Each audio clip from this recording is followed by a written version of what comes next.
Mr. Teanye Kevin, it's nice to have you around. Thank you so much. Okay, so let's start from here. UNICEF released a report recently that over 600,000 Cameroonians now have been unable to gain access to education in the last 3 years. I'm presuming these 600,000 Cameroonians they refer to in that report are from southern Cameroon. And you guys were behind the closure of schools when protests started as far back as 2016. What's the update of the state of affairs in southern Cameroon and access to education for children generally? Thank you so much. Actually, currently students are not going to school because there is a genocide going on in southern Cameroon. It will interest you to know that more than 10,000 people have been killed. And we have a situation of more than 200,000 refugees, some in Nigeria, and babies, mothers, and their parents are being killed on a daily basis. And so, with such a condition of war between the military, where they invade villages and kill more than and burn down more than 200 villages, we do not expect that the southern Cameroonian students can be going to school. Also, we have several thousands of internally displaced persons. So the environment is not conducive enough for education at the moment. Where is dialogue at between the Biya-led government and the separatists? Now, discussions have been a bit complicated by the fact that there is a separatist movement, there's an active armed struggle. And where are conversations, or have conversations been relegated to the background? Well, you know, the issues began by a peaceful protest for constitutional changes to the benefit of the people of southern Cameroon. But the government had instructed the military to kill anyone who protested, to maim, abduct. And today, of course, the people of southern Cameroon have a right to self-determination. And self-defense is part of the means that they're using to defend themselves from the military invasion of La République du Cameroon military ordered by Mr. Biya.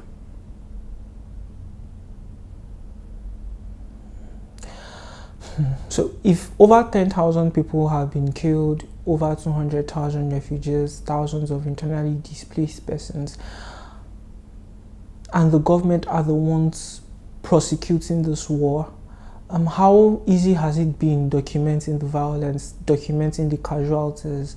What internal structures have you guys created to actually document and record these losses? Well, we have our people on the ground who, even though not very structured, because the images come from all parts of southern Cameroon where we have the invasion of military occupying and killing the people. Just a couple of days, students were going to sell food crops and they were shot by the roadside.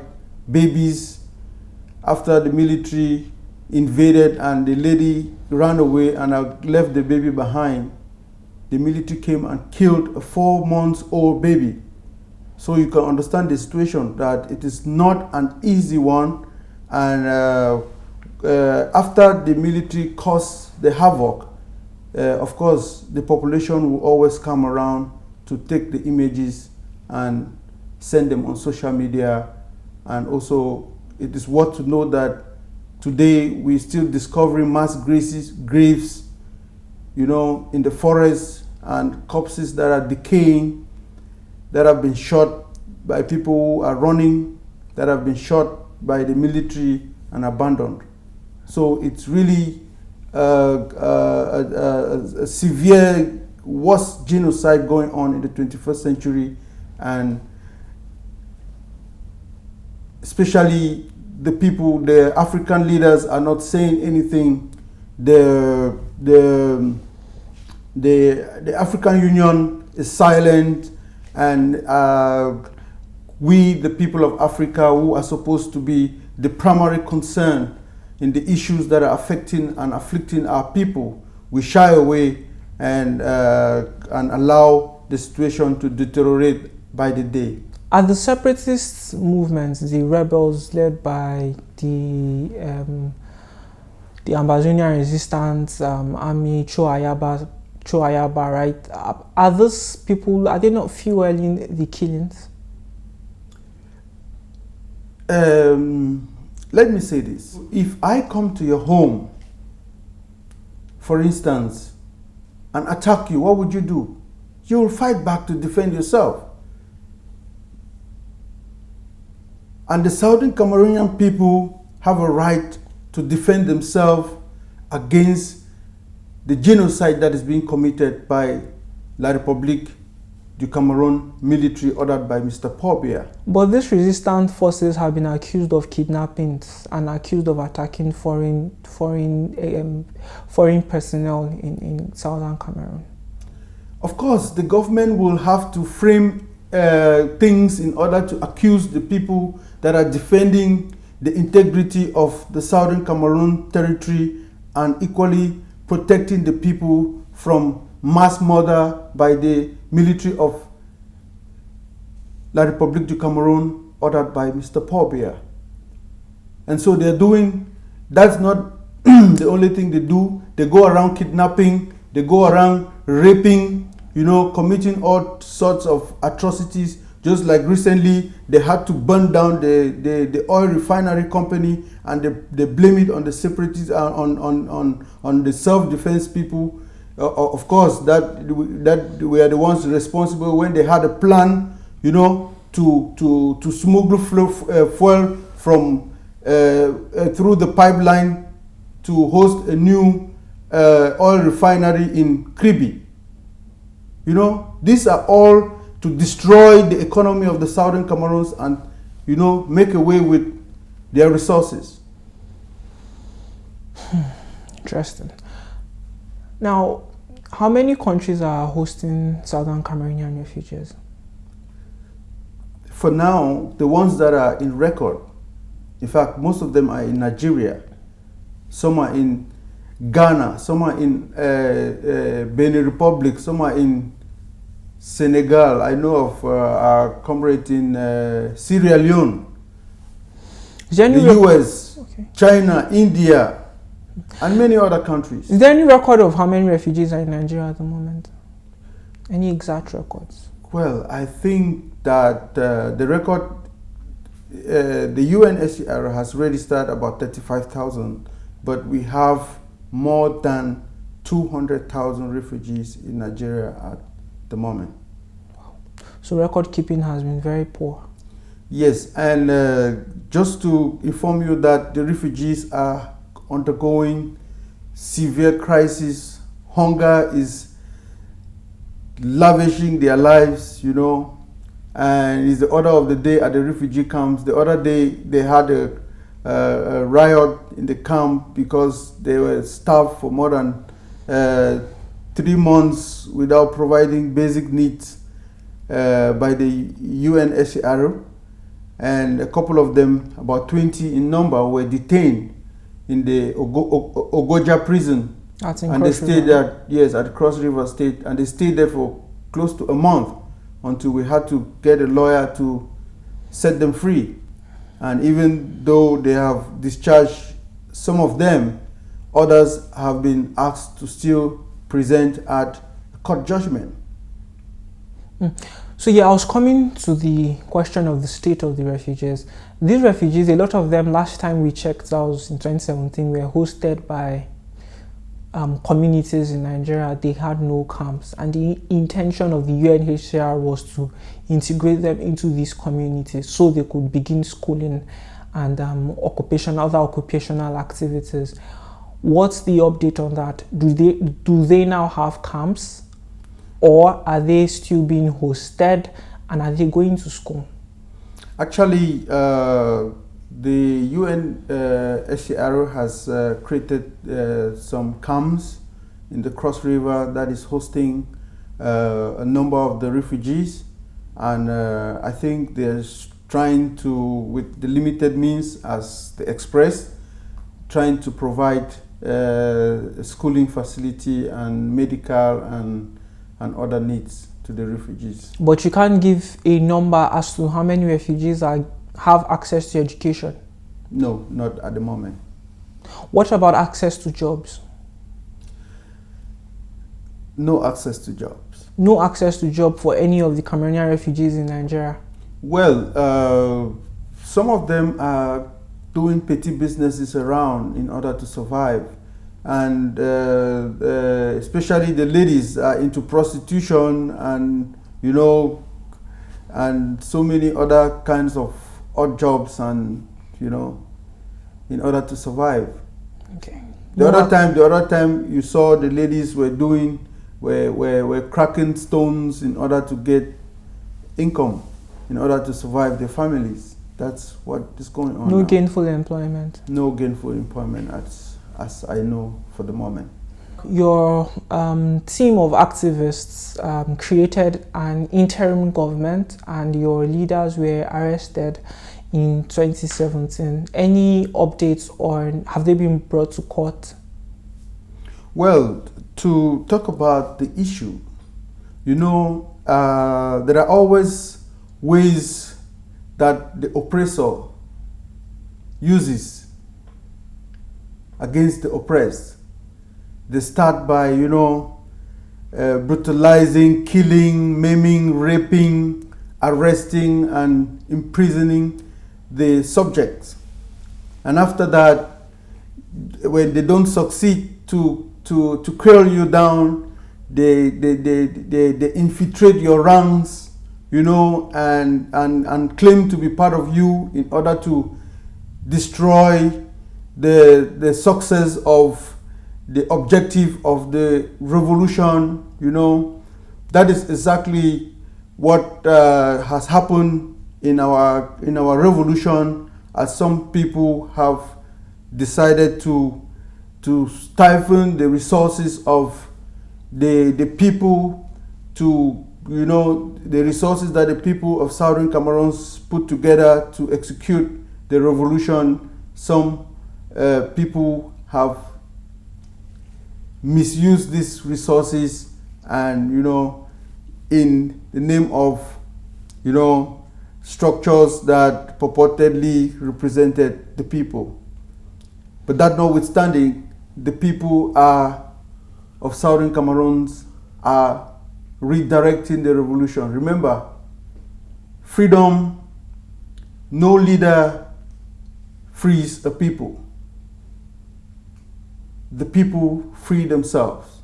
And so the Southern Cameroonian people are bent towards their freedom. What's the status of Julius Ayuktabe, Wilfred Tassang, and others that were arrested, including the 39 that were arrested for running a military cell in Nigeria?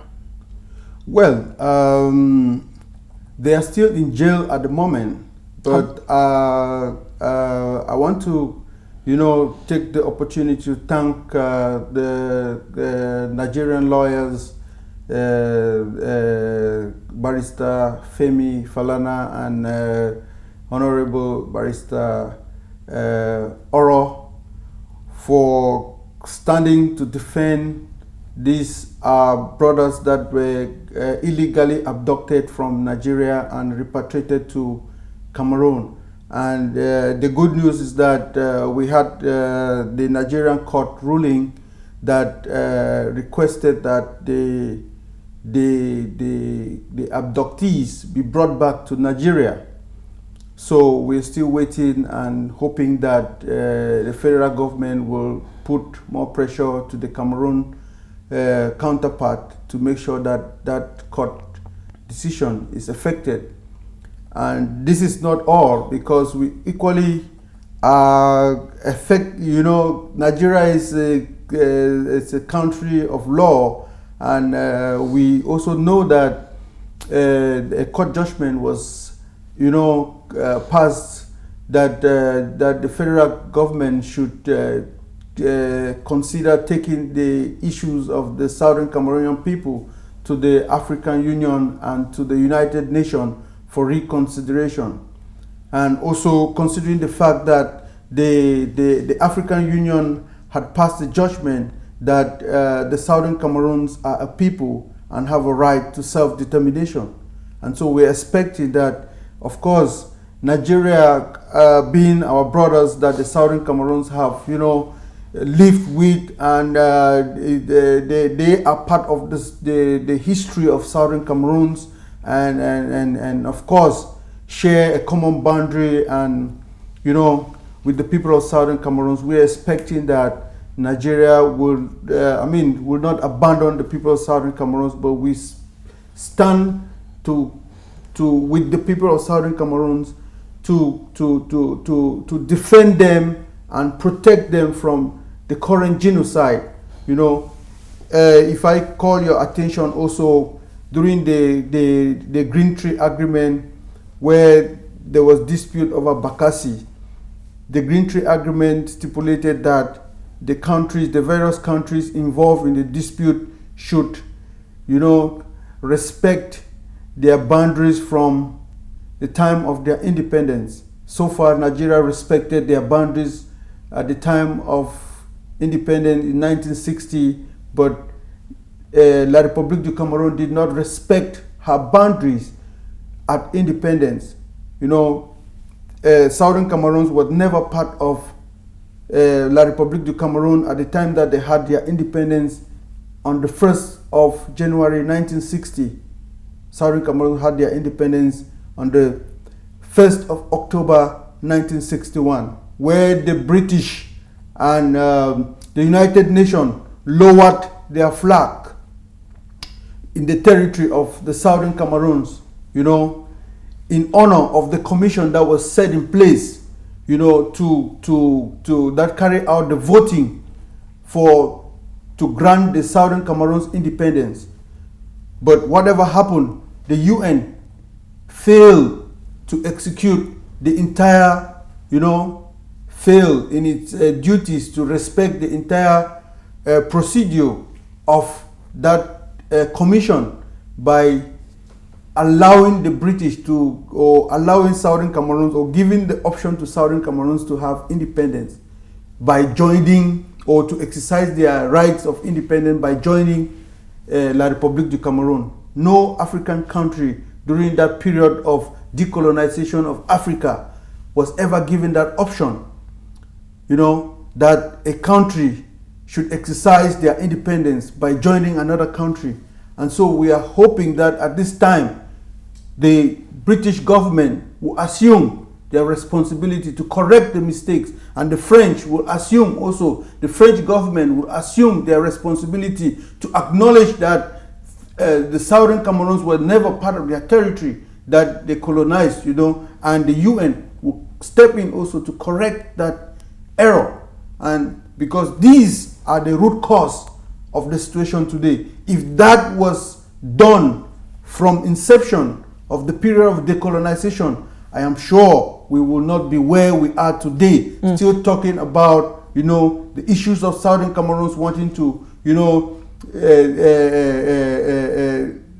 fight for their self-determination rights. Have Nigerians been murdered, caught in the crossfire in Southern Cameroon? Of course. Any figures? We do not have a total number of figures, but we know that about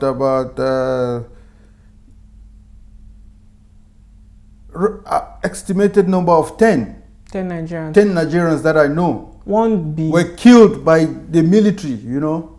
Okay. What has been the role of the Nigerian embassy in Biya towards evacuating Nigerians? Well, that I do not really know because, of course, you know, I can't really tell because I'm not really on ground. On ground. Yeah, I get that. Finally, are you saying that the interim government or the global collection of different groups that have come together to form activism and to call for the creation of the state of Ambazonia are too fractured to meet with Biya and bring a resolution to the table? I am simply saying that the people of Southern Cameroon have decided to liberate themselves. And I'm asking to freedom. Sorry, let me put this question right. They are. I put my fingers because some of the questionable people who assume the responsibility of leadership, who are misleading our people. You know, recently they went to negotiate. They said Biya has invited them to come to Switzerland for a purported negotiation initiated by a local NGO in Switzerland. And this brings me to the question, or this get me wondering, how a local NGO in Switzerland will want to solve a problem that has to do with two separate entities, international problem, you know. It's just like you're trying to make it like an internal issue. Of course, Cameroon has internal issues. Cameroon has internal issues because the people of La République du Cameroon are fighting to liberate themselves from the oppression of Mr. Paul Biya. Okay. The Southern Cameroons also have their own issues because they are fighting to assume their right to self-determination. Okay, let me ask this question again, and I'm going to give you two options. Option A, yes. Option B, no. Is the Southern Cameroon revolution, the Ambazonian revolution, too fractured, too disunited to negotiate a settlement for the stop of this violence in Southern Cameroon? Sorry, I cannot answer you a yes, because we are not negotiating a settlement. We are expecting that structures like the United Nations will call for and will call the United Nations, the African Union, and other interested organizations or countries of the world will invite both parties to sit on an equal basis to dialogue on, on the terms of the right of Southern Cameroons to self-determination and a peaceful separation of the entities.